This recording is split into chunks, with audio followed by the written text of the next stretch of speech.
Ask मुफ्ती तारिक मसूद। मुफ्ती साहब 5 भाई और उनके बीवी बच्चे साथ में रहते हैं और 4 भाइयों में कोई कम और कोई ज़्यादा कमा लेता है और एक भाई माजूर है। एक भाई ने सारी ज़मीन जायदाद अपने नाम कर ली है, अब इन सब का जायदाद में हिस्सा कैसे होगा?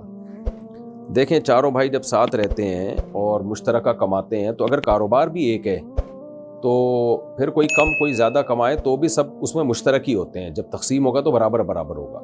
लेकिन सबका अपना अलग अलग बिजनेस अगर है तो फिर जो ज़्यादा कमा रहा है या कम कमा रहा है उसमें जो घर में खर्च हो गया वो तो सब में मुश्तरक ही होगा।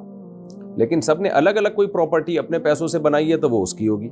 बाकी एक भाई ने अगर सारी जायदाद ज़मीन अपने नाम कर ली है तो उससे वो उसकी होगी नहीं, ये जहन में रखें। ये नहीं होगी उनकी, बल्कि देखा जाएगा इस जायदाद में किस भाई ने कितना हिस्सा डाला था इसकी खरीदारी में।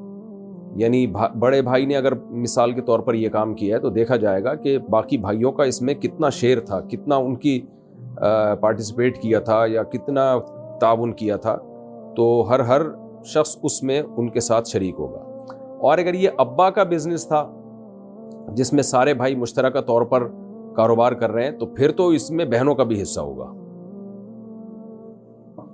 तो भाइयों ने अब्बा के बिजनेस को जितनी मर्जी तरक्की दें उससे वो भाई उस बिजनेस के मालिक नहीं बन जाते, खूब समझ लें। अलीगढ़ साहब, जो लोग जिंदा नहीं हैं इनके नाम से कारोबार करना कैसा है? क्यों कर रहे हैं भाई उनके नाम से कारोबार? कुछ समझ से बालातर है तो बाकी कर सकते हैं किसी के भी नाम से। अलबत्ता हो सकता है कि जो उनके वारिसीन को एतराज़ हो कि हमारे अब्बा का नाम क्यों कैश करा रहे हो, अगर उनको एतराज़ नहीं है तो कर सकते हैं। मुझे अपने कारोबार में बहुत परेशानियां हैं, ऐसा लगता है किसी ने कुछ जादू कर दिया है। जिसको भी कोई परेशानी हो उसको उस ज़माने में ऐसा लगता है कि किसी ने कुछ कर दिया है। अल्लाह ताला तो कहते हैं मा यफ्तहिल्लाहु लिन्नासि मिन रहमतिन फला मुमसिका लहा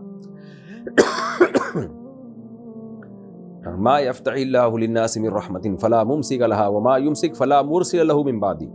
अल्लाह किसी को कोई नेमत दें तो किसी का कोई दुनिया की ताकत रोक नहीं सकती, और नेमत ना दें तो कोई उस नेमत को दिलवा नहीं सकता। ये तो अल्लाह का कुरान में हुक्म है।